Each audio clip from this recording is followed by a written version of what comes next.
Greetings and welcome to Spin a Yarn Live, the Tea Time Book Club and Crafting Circle, where today we will be talking about the third book in Hitchhikers Trilogy, Life, the Universe, and Everything. Okay. Kitty. So go ahead and post what you'll be working on. You can connect with stream either via the live chat, through Twitter at hashtag Yarn it all. Yarn it, y'all. He's so proud of that little bookmark that's not a bookmark. That took 80 million episodes to make. It did take or Reddit r/Spin a Yarn Live, where you can go into the thread for this episode and then comment inside of there. So, what are you working on? So, I told you guys last week that maybe I would show you the crochet thing that I'm working on, and I actually finished that one. But I'm doing another one, which is pretty much identical. I'm just using a finer yarn. And it's just this kind of really simple infinity scarf cowl thing. I got the pattern off of expressionfiberarts.com. It's like, you know, it's a beginner project for crocheters, because I'm not an avid crocheter. I knit, so this is just something new for me to try out. And I had this ball of yarn I didn't know what to do with, and I was like, well, I'm gonna do this. So now I am, and I'm pretty happy with how it's coming along. I think it's gonna be real pretty. I still have quite a bit of yarn to go, so hopefully I'm hoping it'll be at least twice this width, but we will see. Alright, I'm working on my new cross-stitch project, which is actually cross-stitch. So your new needlepoint project, then? Yes. Yes. Surely. Cyrus is upset I am not petting so, him. yeah. So far you can see green and yellow. He's not going to tell you what it is. I know what it is. Ha ha ha ha. You will slowly discover what it is as we go on. Though if you've seen our gaming channel, you might have a guess. So there we go. Hint, hint. Wink, wink. Let's. So what tea are we drinking today? Okay, so today we're drinking a tea that I've actually not tried before. This is the first time I've opened it. It's one of those little Tiavana kind of sampler things. It is an oolong and a mate blend tea. I'm gonna try to pronounce it. Maharaja. Yeah, there we go. Okay, Maharaja chai oolong and samurai chai mate blend. Let's see. So it's got cinnamon, green mate, oolong tea, green rubious ginger pieces, a whole bunch of stuff in it, as well as I think it's got. Yeah, it's got little bits of like crystallized sugar and stuff in it. And I was actually a little confused about this one, because if you look on the back, there's a handy dandy little, I'm not going to put it up there because you probably won't be able to see it anyway, but there's this little chart that shows, that has, you know, different types of teas and what temperature you steep them at and for what amount of time, given, you know, whatever it is that you're making. So it was a little confusing because on the back it's got an oolong and a mate tea. And the oolong is brewed at 195 and the Fahrenheit, and the mate is brewed at 208 Fahrenheit. And I was like, I mean, if you brew a tea too hot, you can burn it. So I'm sitting here going, so what do I do? So I split the difference, and I was like, all right, well, I'm just going to brew it at 200. So that we can get the worst of both. Right. Yes, okay. So I split the difference at 200, and then it says for how long you're going to steep it if you're doing a couple of scoops in a pot, which is what I did. Oolong, 3 minutes. Mate, 5 to 6 minutes. So again, I'm like, well, so what does this particular blend want me to do? Because it's not giving me any instructions. So again, I was like, okay, well, I will brew it for 5 minutes. It's the minimum required for the mate and a little bit over with oolong.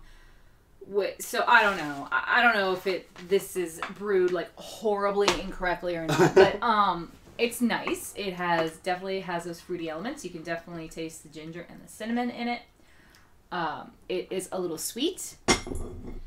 Quite like this. Okay, you like it. Yeah, I think you've had, not the blend, but I think you've had the Samurai Chai Mate before. That's true. You did like that one. So yeah, so that's what we've got. I brought some sugar up, but I don't think it needs any sugar because there's a natural sweetness. Yeah. All right, let's go to our fans. Who's working on what? Let's see. There is nobody on Twitter. We don't expect it. And on Reddit, r/SpinAYarnLive, it looks like my mom is crocheting Christmas presents. Or Christmas ornaments. Oh, okay. I was about to say, well, can't you show us a picture? You know. So, yes. That's that. Speaking of Christmas. Speaking of Christmas presents, I should really... Oh, we got someone on the chat? Oh, we do. We have Shocker Nation on the chat. Oh, what's up, Shocker? Shocker. Shocker comes from our gaming channel. So, thank you for coming over and joining us for the Tea Time Book Club and Crafting Circle. Are you doing any crafting today? Let us know in the chat. Shocker, yeah. Okay, so today we are talking about the third book of the Hitchhikers Trilogy. The increasingly inaccurately named trilogy. Trilogy, as there are like 6 books. Osiris, whatever you're doing, stop it. Osiris! Come here. I'm sorry. Osiris is our kitty. And he's messing with something. He is messing with something. Don't just sit there all innocent. You are not innocent. He's a giant, what my friend refers to as a house panther. He is a house panther. Because he's a very large adorable black cat. Cyrus, why don't you come up here and show everybody your pretty little face? Come here. Alrighty. So, let's see. We start off this book with Arthur and Ford still on prehistoric Earth. Yes. And I was actually fairly amused with the whole scene of them, well, of Arthur, who's just like, all right, I've made a decision. I will go mad. And then Ford shows up and he's like, good idea. Good idea. I did that for a bit. Did me some good. And Arthur's like, what? Because, like, this is, the first time he's seen anybody in 4 years. And then we have this weird little interlude where the last time he actually spoke to someone, sort of, he didn't really speak to them. The person spoke to them. Spoke to him. Wowbagger. Yeah, Wowbagger comes, and he's this, one of the true immortals in the world, or in the universe, excuse me. And he's decided to go about and insult everybody, one at a time, throughout all of history. He's trying to do it in alphabetical order. And so he comes down and he sees Arthur and he's like, Arthur Philip Dent, you're a jerk. And then he leaves. And Arthur's like, what? Yeah, after not speaking for many years, he doesn't even have a voice anymore. He's like, he's like, what are you supposed to say to a random alien who comes up to you and says, you're a jerk, and then just leaves? And you're like, the hell did I do to you? I mean, to be fair, if you're immortal and you somehow manage not to be a crafter type person and you get really bored, I think that's a fair... I guess, to just go about all of history and insult everybody one at a time. But then, okay, so Shocker, I'm not sure if you're very familiar with this channel, but there are spoilers in this book, yes. So if you haven't read it... You mean in this, Sorry, there's spoilers in this series. Whatever we're doing here. Yeah. So anyway, Wowbanger shows up at the very end of the book to insult Arthur again. Like, he's like, Arthur Philip Dent, and then he looks at him and goes, wait, I've already done you.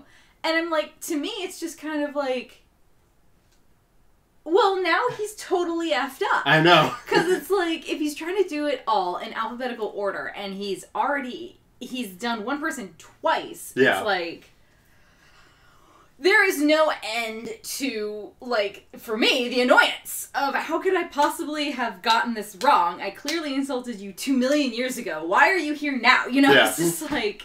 Well, also, interesting that you bring that up. One of the interesting things about, say, programming is... Shocker, say what he crafted. Not doing any crafts this episode. Oh. Is the idea of this accidental loop. Because we get after Arthur, he goes off to, like, Arthropodia, but spelled almost exactly the same as Arthur Philip Dent, except instead of D-E-N-T at the end, it's D-E-N-U. Because there's only one Arthur Dent in the entire universe of all time. Right, but then we find the other Arthur with the same name. And the guy goes and insults him too, and I think also calls him a jerk as well. Oh. But, yeah, if you think about all the alien species and all the different linguistical languages, I could see there being a language that's basically a symbolic type thing that in his computer running through, it might send the computer back into this tiny little infinite loop. So I could see that happening if you're relying on a computer to organize every being in a universe with aliens. So that's pretty fun. But yeah, Arthur is a jerk. And then we flash back towards the present, which is, millions of years before the Earth gets destroyed. And a couch randomly appears. And so they start chasing the couch, and Arthur successfully goes mad. Good for him. He successfully went mad. His day is going very well. It is. He made a plan and following through with it. Following through. There we go. That's how you do it. So, yes, they follow the couch into a modern-day cricket game, I think, 2 days before the Earth is destroyed? Yeah. So, there's that. And then we get into the... So then we get into the whole thing of the SCP, which is somebody else's problem, which is hilarious because, I was reading this at work because I'm a terrible person. One of my coworkers comes up and she's talking about the SCP awards that my company is giving out. But it's like service, experience, and professionalism or something at the bank that I work at. And I'm like, that is not what SCP stands for. Oh my! And I tell her, and the executive who's giving the prize is just enough of kind of a jerk that if she tells him that, he might go with it. And I'm like, I really want her to, but I don't think she will because that executive is just enough. He's I don't want to get him in trouble, but he's fun. Okay. Yeah, so I love this somebody else's problem. This is Osiris if no one has seen him. Hey, Pana. He hates head kisses. He does. Book for reference. You can see he's blocking the entire book. Yes. It's not a small book. And I don't have a very small arm, but... See, this is our big house panther. So... Yes. He's got something in his fur. What is it? Stop trying to eat my cookie! Yeah, then we get into Slarty Blartfast. He makes a reappearance into his bistro spaceship. Oh my gosh. And we get into this huge section about bistromathics. Okay, so for the last book in this series, The Restaurant at the End of the Universe, I made a comment about how this is shaping up to be kind of like Alice in Wonderland in space. I don't think it is anymore like Alice in Wonderland in Space. Although if you've read Alice's Adventures in Wonderland and you've read the second one, Through the Looking Glass, that one is pretty trippy. But, oh my god, Carol's got nothing on Adams. I mean, the whole section, like, okay, the bistro mathematics or whatever it is, fine. I can kind of buy that in the way it's explained a little bit because, yeah, if you've ever been out with a bunch of people and you're all trying to do separate tabs, you can't help but feel really sorry for the waiter. But like, so they're trying to go to the party. They want to go to the party, this party that's been going on for generations, right? And Ford and Slarty get there, but Arthur gets interrupted. Yep. And he gets into this whole thing that I was reading it, like, I'm sure I was reading it probably with my mouth wide open. I was just like, what the heck is going on? I mean, it's so trippy. It is, it's way too trippy, even for me. I was like, and it is a big-lipped alligator moment. Trademark channel awesome nostalgia critic, go watch him. And it's just so random. There's only one thing that it connects to, and that's when the potted petunia plant, or whatever it was, falls from the sky, and it thinks, not again. And it's like, this is the only thing that comes full circle for that. Yeah. But it's still so horribly random. And this creature that wants to kill Arthur, I'm like, I don't. Because after Arthur has killed him many, many times over. Right, but again, I mean, it's really very bizarre. I mean, it can't really be coincidence because it's like, well, how could this one creature who has been reincarnated so many times? It's improbable. And I know they've got the improbability drive or whatever, but it's still just, it's ridiculous. And I mean, it wasn't that I almost put the book down, but I was just like, I needed a moment after that little scene, after he finally escapes from him. Although I got all excited because we finally get to him learning to fly. And I was like, aha! Because that was what I remembered.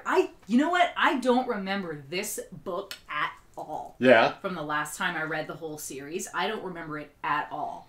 And like, it mentioned flying a couple times, and I was like, okay, I remember flying in So Long and Thanks for All the Fish. But I don't remember it from this one. And so finally we get it, and I was like, okay, here's the flying. Here's where Arthur learns how to fly. Awesome sauce. This is great. But everything else, I was just so confused. And then we've got the thing with Trillian and Thor, and that was weird. So I don't remember. I meant to look this up. I don't remember if this third book came in before or after the second Dirk Gently's book. Because in The Long Dark Tea Time of the Soul, which is the second Dirk Gently's book, our main character ends up basically traveling around with Thor and dealing with Thor and Odin problems. Which it'll be great when we get there. Because I'm going to insist we do that after, it's only 2 books. After the Hitchhikers Trilogy. But yeah, then somewhere in this book they also mentioned the line, Long Dark Tea Time of the Soul, and I'm like... yeah, I saw that too. And I was like, oh, that's another thing written by him. Yeah, so I don't know which came first. So that's definitely a question, but yeah. That was a nifty little tie. I found it to be a nifty little tie-in when Trillian was partying with Thor. I was like, hey, Thor, you're back. And... So how do you feel about flying? I like it. I always liked the idea in this book of how someone learns to fly. You throw yourself at the ground and then you miss. And the idea is that you have to become distracted at just the right moment, that you forget that you're falling and trying to hit the ground, and then you miss.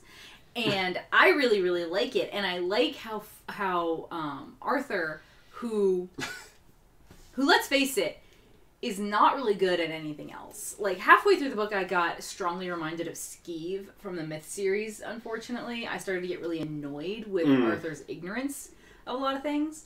And yet, he's the only character who will learn to fly. And he does it quite well. And he's able to replicate it later on in the next couple of books, whenever he wants. And it's like, that's pretty neat. Yeah. That the Earthman, who really has... Again, he was Alice tumbling down the rabbit hole, not knowing what was going on. But this is the one little bit that he's able to cling on to. Yeah. And he can do it well. And I'm like, okay, good for Arthur, because finally you did something right. Which sounds terrible, but that's how I feel. I got pretty annoyed. I also got super annoyed with Zaphod. Oh. And I'll tell you right now, I am so confused, because... Don't eat the cookie. Because... I really liked Trillian's character originally. She's the only female character that we get, and she's pretty, she's pretty independent, and she is intelligent, and she knows what's going on and all that. But she still wants to be with Zaphod, and that's something that I don't really understand, because even though he knows that she's intelligent, he still treats her like she's from Earth, and he doesn't hold that in very high regard.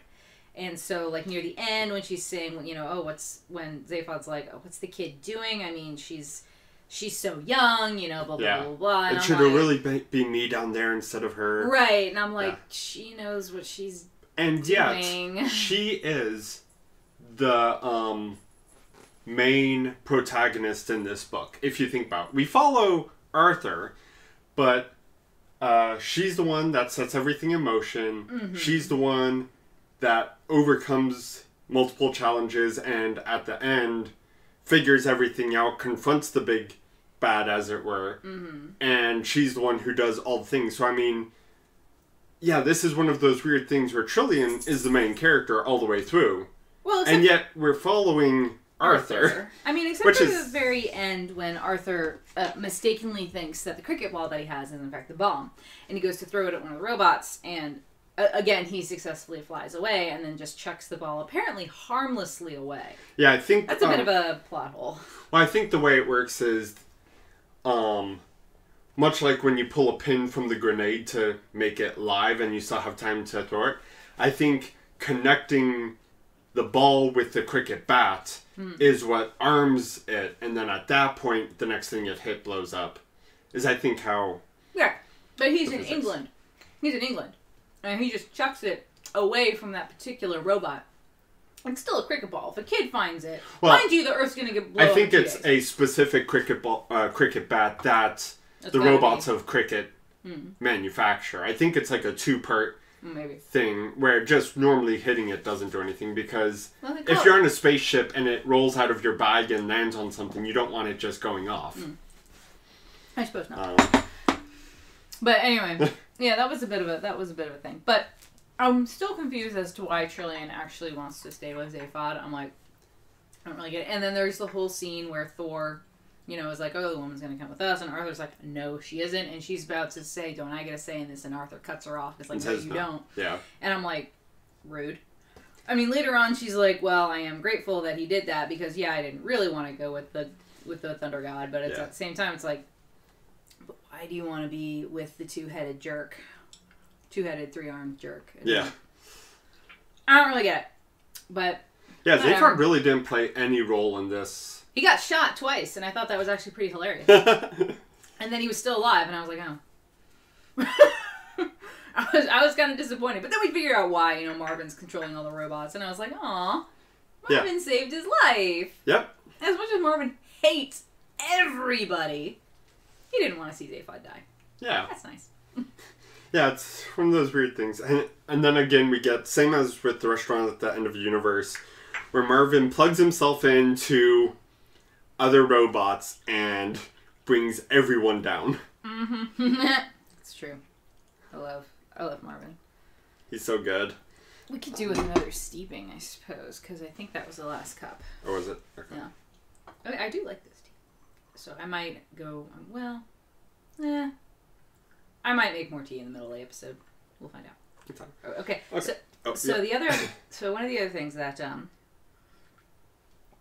I found interesting, probably none of y'all will find this interesting, but I did, is that in the book, this is totally random, okay, in the book, they talk about flotsam and jetsam. And I didn't know what flotsam and jetsam was. Oh, okay. So since I was reading it on my Nook, I'm able to highlight a word and it'll define it for me. And essentially what they both are is just bits of ship debris. Yeah. Like in the ocean is kind of where it originated from. Now they use it to talk about the ship debris in space, which is all well and good. But I never knew that. And The Little Mermaid was one of my favorite movies growing up. To this day, I would love to be a mermaid. I'm just going to admit it right then and there.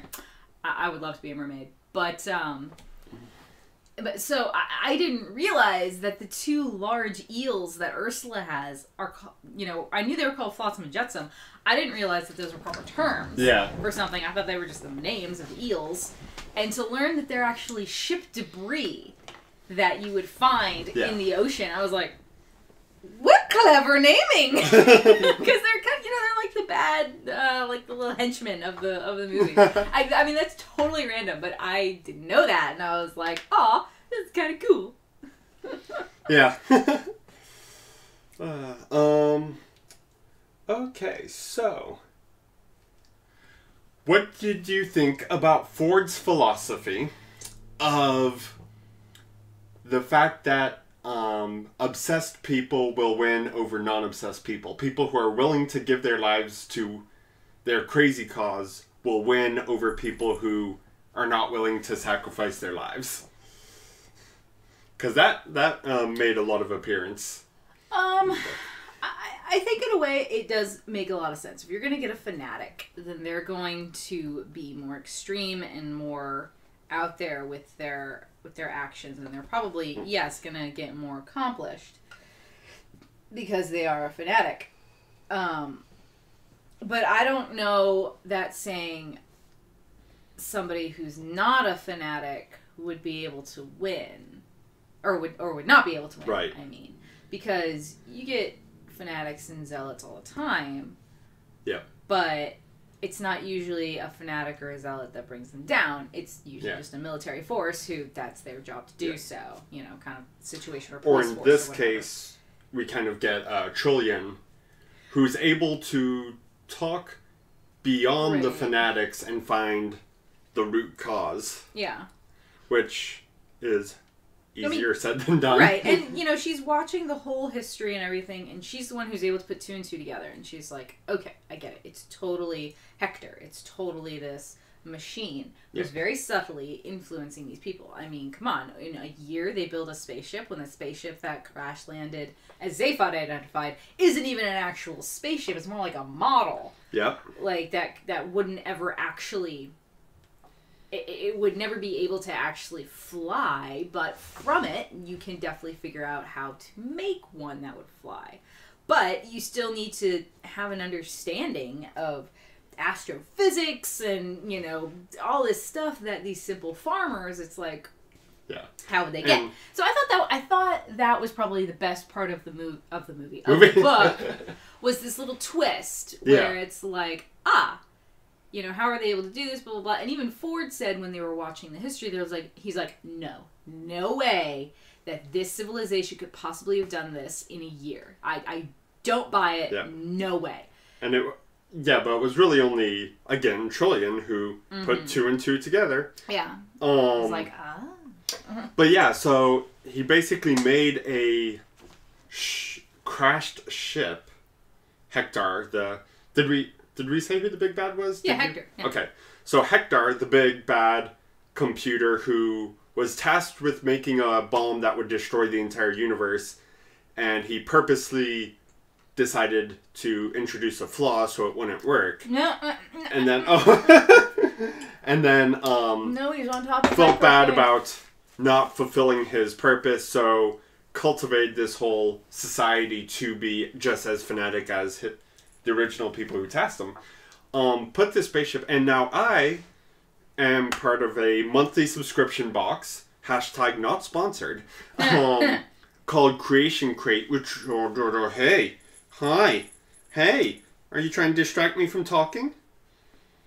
But what Creation Crate is a bunch of little electrical engineering projects, and they ramp up in difficulty in a smooth way. So each month you get a box and a small project, and like the first project you get is a very simple one. All the instructions are there, and then as you go on, it starts leaving out some of the programming code or some of the wiring, and then it's your challenge to solve it. And of course, you can go to the website and get hints or whatnot. But I feel like this crashed spaceship is basically that same thing. It's the computer put it together to be this teaching instrument, which we know, but I can just imagine, like, I would love to find that spaceship, obviously, because we don't have interstellar space travel yet, but just having this big, huge project or ship, which is designed to be, as you look at it, you can learn how it works and basically get centuries worth of science, knowledge just by working on this one project. Kind of like how people in the olden days, and people still do, when they do the whole building a car from scratch in shop class or whatnot. Yeah. Or they just, oh my goodness. Osiris appears to be very cuddle deprived. I think what happened was that Paul and I both saw another cat outside. We did see another kitty. And I was successfully able, to get close enough to pet him. And I pet him too. Yeah, Paul petted him too, although he was just trying to get him off the driveway because he seemed to be hunting something in the ivy right next to the driveway, and we needed to get up. So he's trying to frighten them off. So I don't know. Maybe Osiris is being jealous. Maybe. Because Sunny was in the back, and so I picked up Osiris and walked him outside, and I was like, "Look, it's Sunny." And Sunny was like, "No." Sunny ran away. Oh yeah. So my mom also says that she was always annoyed with Zaphod, same as you. Yeah, I think I mentioned it last episode of this, how Zaphod also reminds me of my one arch nemesis from high school.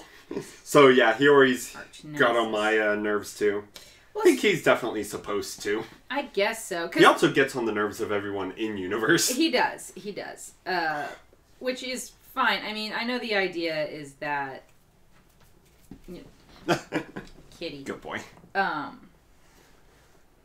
know he's supposed to actually be very intelligent, but just... Yeah. But, oh god. And I knew a guy like this, like in middle school or high school, I don't remember, but he was always causing trouble. And everyone just thought he was an idiot because he was never doing any work and he was always causing trouble. No, he was actually bored out of his skull. But he was a jerk. And it's like, okay, I understand that you're, this super big fish in this way too small pond. And I'm really sorry about that. Maybe go to a different school, perchance, and not annoy the crap out of all of us, which eventually he did. But yeah, that's what Zaphod kind of strikes me as. Like, he's really, really smart. He knows it. Yeah. And he can't comprehend anyone else being as intelligent as he is, or even coming close. And I think that's why I'm so annoyed with him, because I'm like, yeah. But when the cricket robots shoot him, I'm like, wait. But then he's still alive, and I'm like, damn it. So,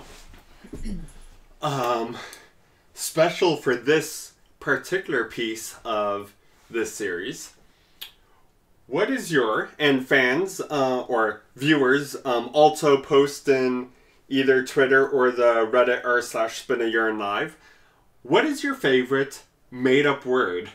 Oh my god. Of this one? That's a really bad question to ask me, because when I see a word that I don't recognize, I just kind of hop over it. Yeah. I don't know. Starty Blartfast. Starty Blartfast. That's a pretty awesome name. name. Yeah, it's an awesome name. So my favorite is when they're talking about the bistromathics. Okay. And the idea of bistromathics is just insane, because the idea that when you're... only in this particular situation will math work a certain way. Yes. And when you're out at a restaurant with a bunch of people trying to split the check and having arguments, and nothing seems to make sense, the idea is nobody actually studied this phenomenon in a scientific way. Because you couldn't really. Yeah. So, but in this universe, they did eventually study, and they discovered that numbers in bistromathics are anything except the number that they are. Yeah. And the name for this is reciproverse exclusions. Yeah, I tried to read that word, and I was like, you know what? I don't really care. I mean, yeah, it's just like, 3 different words that mean, being the opposite of everything that it is, type thing. But yeah, reciproverse exclusions. I'm like, I just saw that word. I was like, that's a fantastic word, Douglas Adams. He did, later on in life, make a dictionary of made-up words. Did he? Yeah, nice. He had huge, I think it was him and one other person just adding all these other words for use. Yeah. Were you about to say something? Well, it's kind of leading from that. Is like... Well, go ahead and finish your thoughts. So, my second favorite one, of course, is... we get Marvin and the mattresses. And the which are just fun. But then... It's another trip that I was just like... I was like trying to visualize this, and I was like, oh this mattress... my god, this sounds like an episode... Just floopling around. Yeah, it sounds like an episode of, like... Bananas in Pajamas or something. I was just like, what the hell is going on? Oh my god. So, we're doing that, and then all of a sudden we just cut, because Douglas Adams does this, we cut to a chapter talking about a dictionary which was able to define every single word in every single universe and all that. Mm-hmm. And to the point that it required some, like, massive fleet of ships just to move the stored data from, like, one planet to another. And just this big, huge things. And, like, if the dictionary was ever actually compiled in one place, it would collapse into a black hole. That's how massive it is. But then, strangely enough, the dictionary omits the word floopily, which simply means in the manner of something which is floopy. Mm-hmm. And Douglas Adams. I know. It's so good. I know. His humor is just spot on. So that leads me into my favorite sentence, I guess, of the book, which is it's when Arthur learns to fly, and he's like, at first he's trying to figure out, all right, what's going on, and then he realizes, I shouldn't do this. I need to focus on something else because gravity would dare to look sharply in his direction, demand to know what the hell he thought he was doing up there, and would bring him straight back down. And I was like, that is so good. What the hell do you think you're doing up there? Get down. Yeah, the personification of fundamental forces. Of gravity. Which is so funny because I've done that before. Because I'll often say, well, gravity is my friend. Yeah. For various reasons. And it's just like, so it made me really happy to see that in the book. I was like, yes, gravity would say that. What the hell? No! I can see it, even though gravity doesn't have like a physical quantification. But I could see it. But yeah, also just the idea that gravity has somehow forgotten about some section of the... Right! Like, he forgot about Arthur, and then he looks up and goes, whoa! What do you think you're doing up there?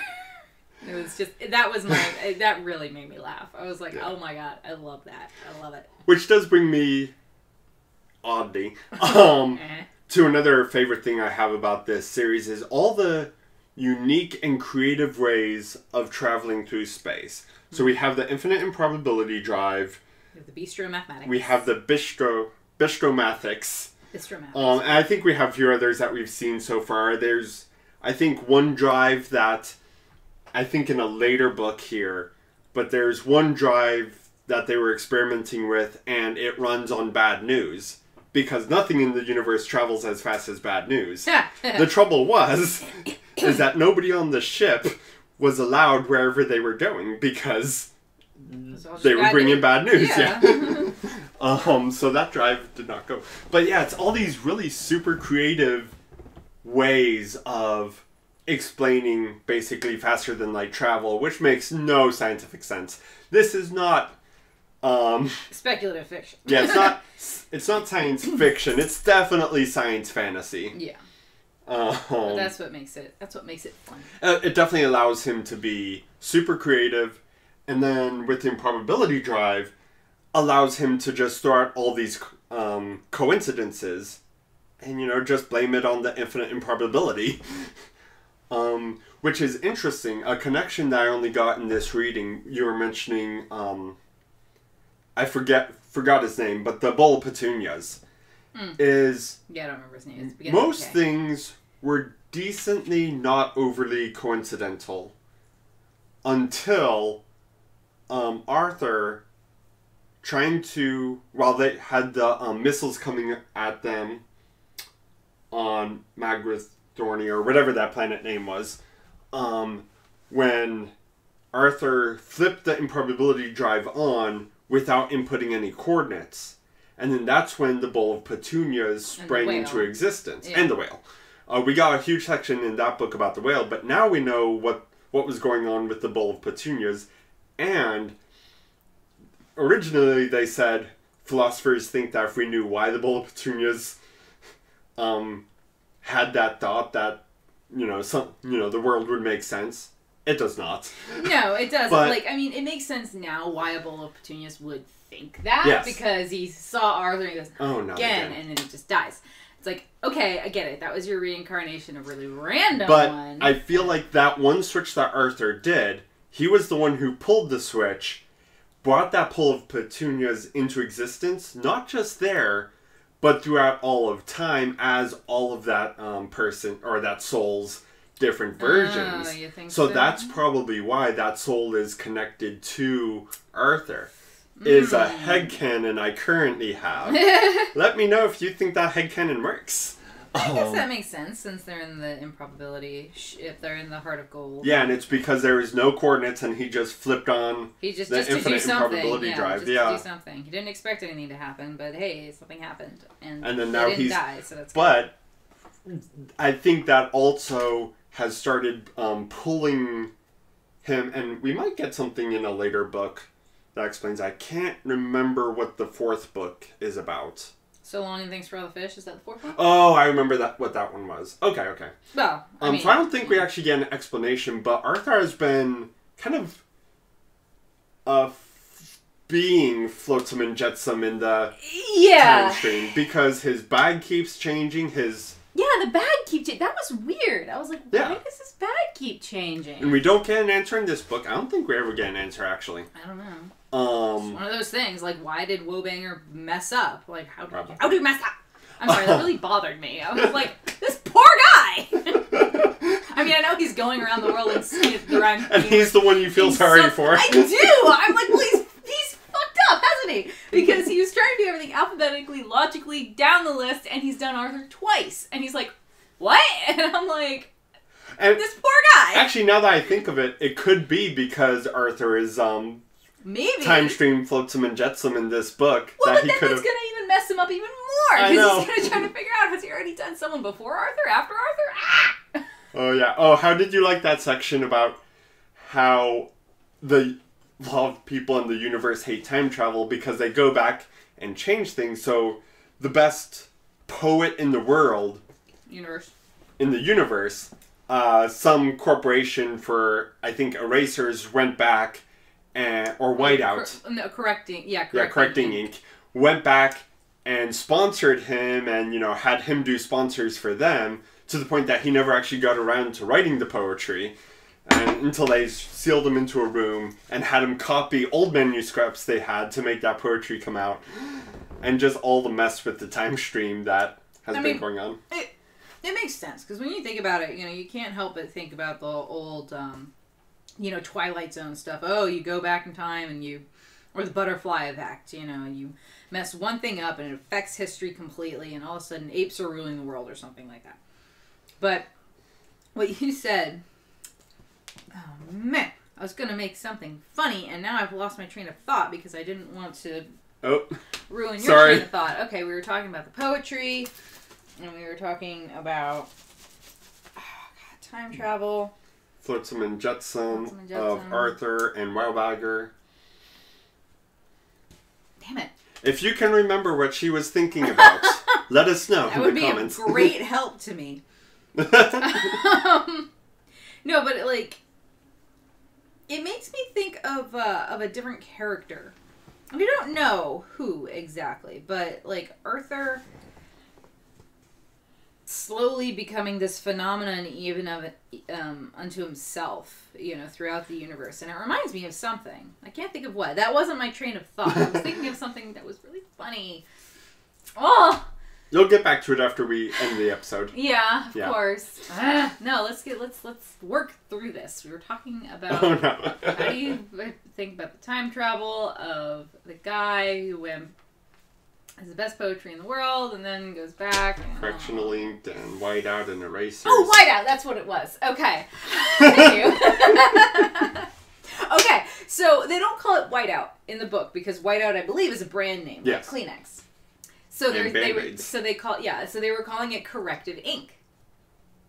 Okay, I've been reading Harry Potter a lot lately, and they have correcting ink in Harry Potter too, but what it is it's a spell check ink. Yeah. So if you spell something wrong or if your grammar is wrong, the ink will automatically correct like the way Word does. Yeah. So that's what I thought they were talking about. And I was like, oh, that's a cool technology that would exist. No, they're just talking about whiteout. Yes. That was my thought. I was like, oh, that makes more sense. Kind of like when they talk about plaster, they're talking about a Band-Aid or a bandage of some sort. But they do use Hoover as just a normal word when that's definitely a brand name. Yeah, when they're vacuuming up. Well, and that is because if you watch... As time goes by. No. Are You Being Served? Are You Being Served? If you watch Are You Being Served? The janitor guy Oh, what's his name? The actor's name is Arthur something. Oh, of course. I know. But the actor is Mr. somebody, I can't remember his name, but he's the tall one. With a great Cockney accent. He's really, really funny. But he went off on this random tangent that he explained why it was called Hoover. And it's called Hoovering Up because Hoover was the first brand name to get out there. Just like as we think of Kleenex as kind of like, you know, as the primary tissue, yeah. Even though Kleenex is a brand name. So, you know, Hoover beat putting something out before anybody else did, which is why we call it Hoovering Up.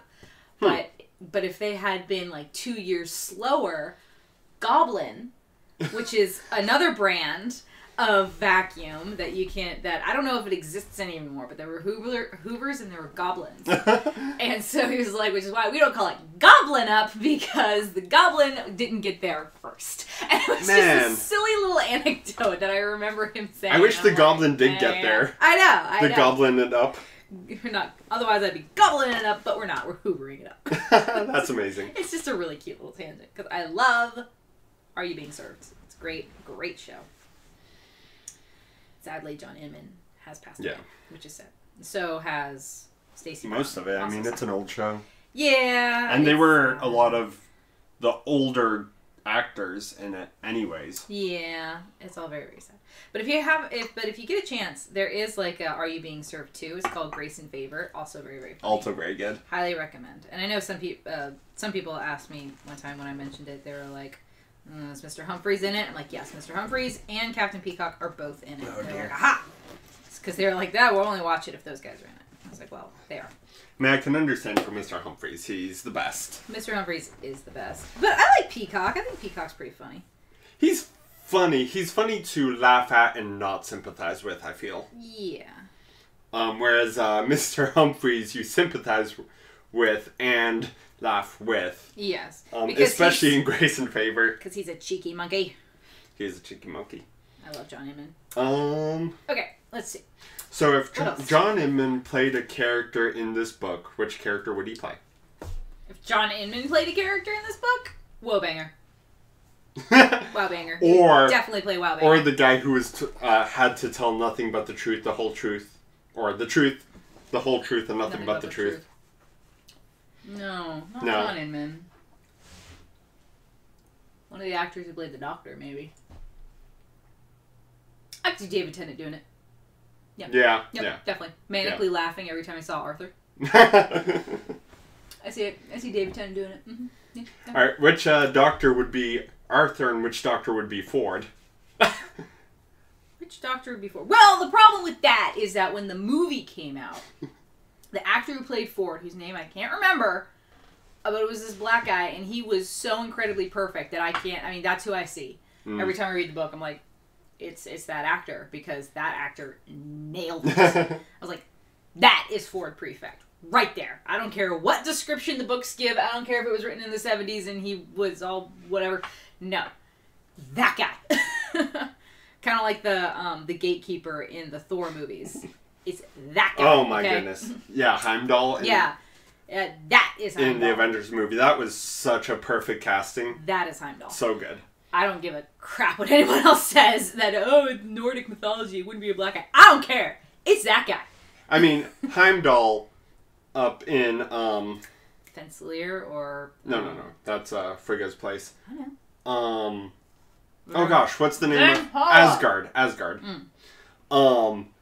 Heimdall up in Asgard saw that movie and was like, you know what? I'm changing my look. Absolutely. This was too perfect. That's exactly what I should look like. Luckily, he didn't have to leave the Rainbow Bridge to see the movie. That's because he's awesome. Heimdall joke. Mythological joke. Ha! Yeah. Okay. Anyway. What is it? Okay. So one thing that annoyed me a little bit. I mean, a lot of things annoyed me. But this one thing in particular. At the very end, Arthur's got the ball. He thinks it's a cricket ball. And he wants to bowl once when he's at at the court. Fine, whatever. Totally get it. A lot of people want to go and, pitch at certain baseball fields or run across a certain football stadium. Go ahead. You do what you want. You do what you want. But He goes through this whole mental review as he's running towards the pit, running up the pitch, going towards a bowler, and he's like, "Oh, that's great. There's already a bowler there." Did you steep more? No, I didn't. Okay. I've not moved. I don't know if there's anything in there. Probably not. The lid will fall off, so you just leave it out. So he's running there. He sees that the bowler is one of the robots, and he goes through this whole thing in his head where everything clicks, and he figures out how it is the cricket ball, which is actually the bomb, got into his bag, even though he doesn't understand why the contents of the bag changed somewhat, but not this, and blah, blah, blah, and all this stuff. He goes through all of this, and he's thinking he can't stop himself from continuing to bowl. And I'm like, but you're thinking all of this.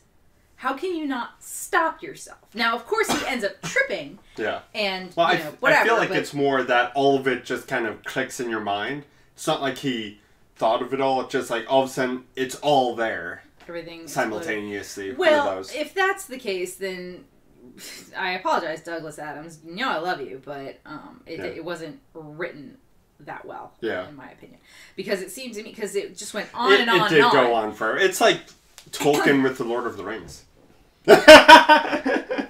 Okay, look. No, we don't need your spiel every time.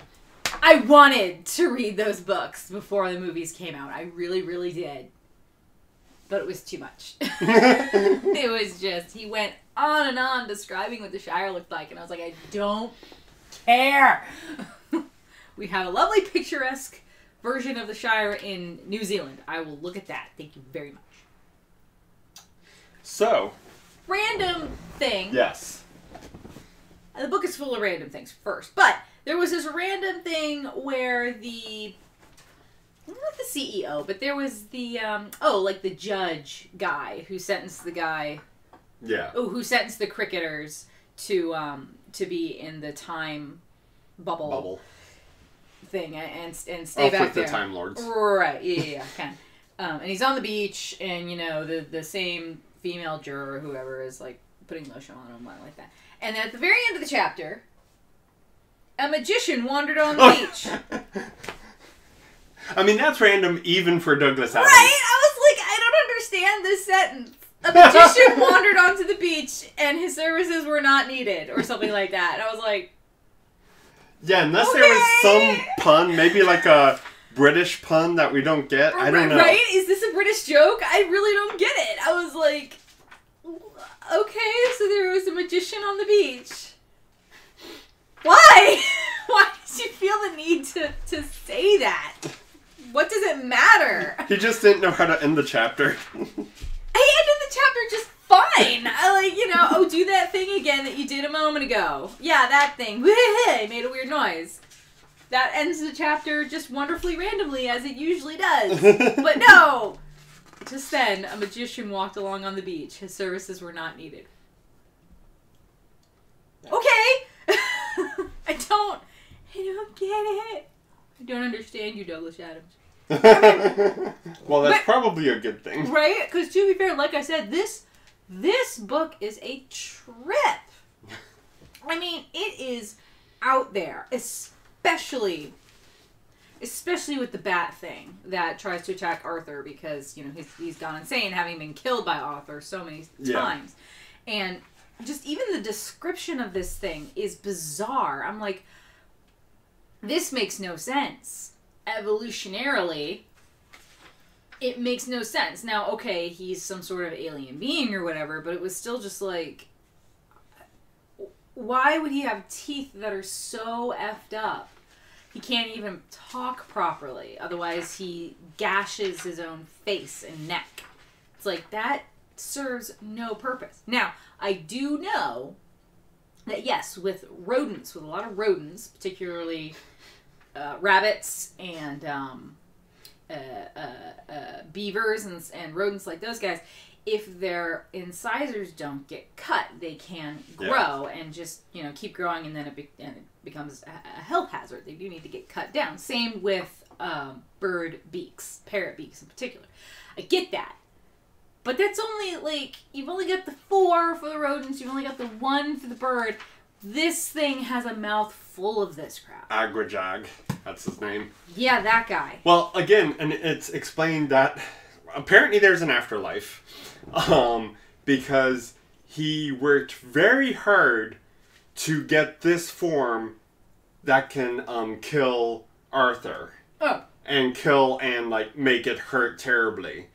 So yeah, this was his design. He wasn't planning to live in this form too long, I don't think. I think he was just trying to make the form as painful and terrifying to Arthur as possible to get back. Oh, I must have missed that bit. Except, of course, Agrajag got Arthur too early in Arthur's time stream. Yeah, he's like, you've never been to this planet yet? Oh my god, I brought you here too early! You haven't killed me this time! And it's like, I don't care, I'm gonna kill you anyway! And then, things don't work. Things don't work out exactly as planned. And then he gets mad because Arthur killed him again, because all Arthur was trying to do was stop him from blowing up the dang mountain.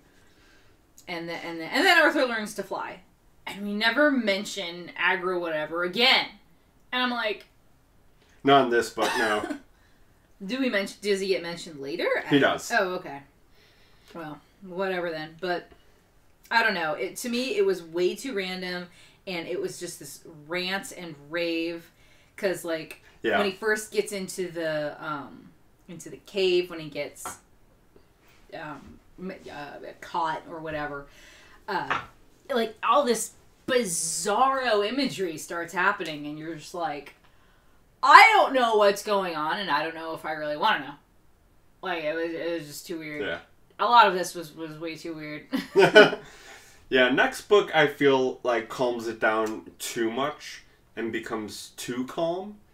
The next book is a little bit boring. I do remember the next book. And I think... Arthur's happy in the next book, though. The final book, I just love Arthur's profession, but we will get there when we get there. To be honest, the total end of the entire series, to me, at the very end of the series, Ford is laughing his head off, and I have to agree with him. That's all I'm going to say for now about that. But yeah, my final thoughts, so as soon as I finished the book, I wrote my final thoughts, and I wrote, meh. Too much of a trip for me, way too much. And if Wobanger came back to insult Arthur again, then he screwed up, and that sucks. Yeah. Because it did. The book just sort of, it petered out. Well, yeah, we get the big climax, and then we kept going. And you kind of end on a, huh. You do, which, okay, Eddie Izzard likes to do that with his shows, which is great, but that's Eddie Izzard, okay? Look. Well, I think Eddie Izzard got it from... Well, maybe, but he's supposed to be this, he's been, who was he? John Cleese or one of the Monty Python sketch guys saying how Eddie Izzard is a Monty Python, actor, misplaced in time. He's that he should have been on the show, but of course he wasn't even born when the show was going on, so... Eddie Izzard's oh, thanks, guys. But yeah, it's just, it has a very weird ending, and Well, I feel like, because during this ending, we get Prak, who has to speak the truth, the whole truth, and nothing but the truth.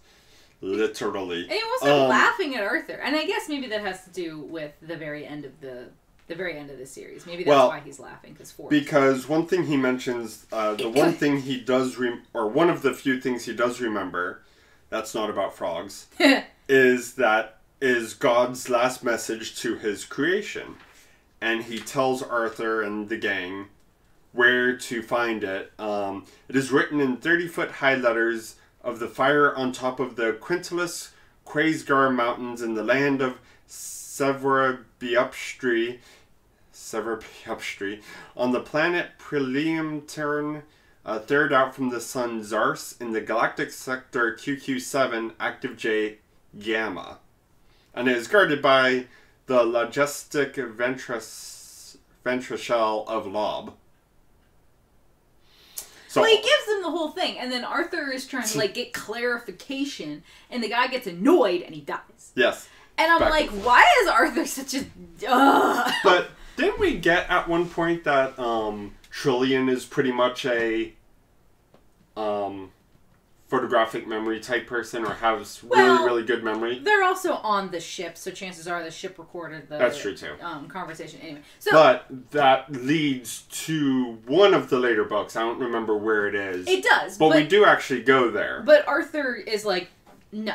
Like, even though he knows it, he wasn't given an easy answer, and he's just like, no.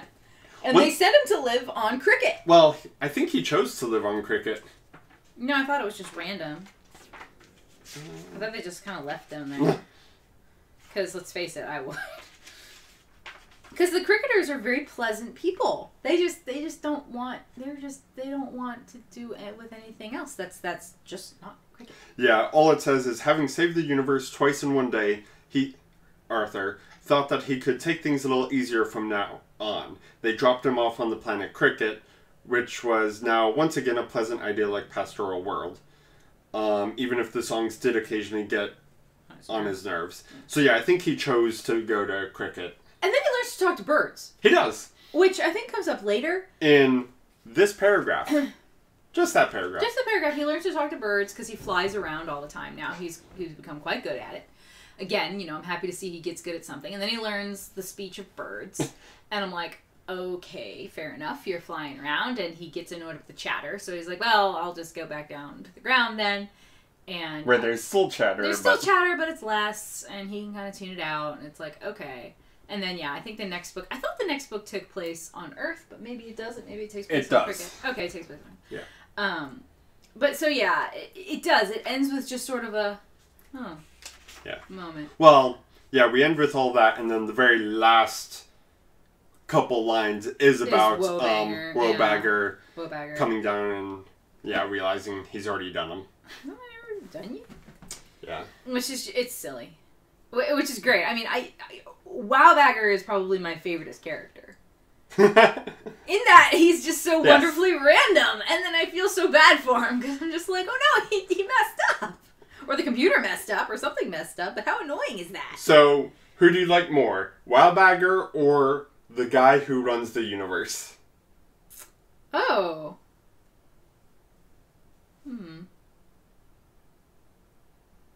I like the guy who runs the universe. And he has a cat. I think he's sweet. Yeah, he's really sweet. But or he thinks he has a cat. Well, he's got something. He's talking to the Lord. Whoever the Lord is. Maybe it is his kitty. I don't know. I think I like Woebagger better. Yeah. Just because, A, he has a really interesting description. He's, you can kind of really see what he looks like. The ruler of the universe sounds like he just looks like a regular old human dude. Yeah. And so I'm like, that's not very interesting. And Woebagger is just running around doing all these things, and he's... I mean, I don't know. Is the ruler of the universe, is he immortal? Or... Because they were saying that Woebagger is one of the very, very few true immortals. Yeah. Which is hilarious, because I'm watching Highlander right now. Yes. Watching Highlander. So, we have hit our hour mark.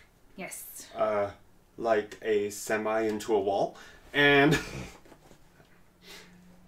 I'm trying to make Douglas Adams style jokes. Yeah, okay, that worked because it made me tilt my head in utter confusion. Go ahead.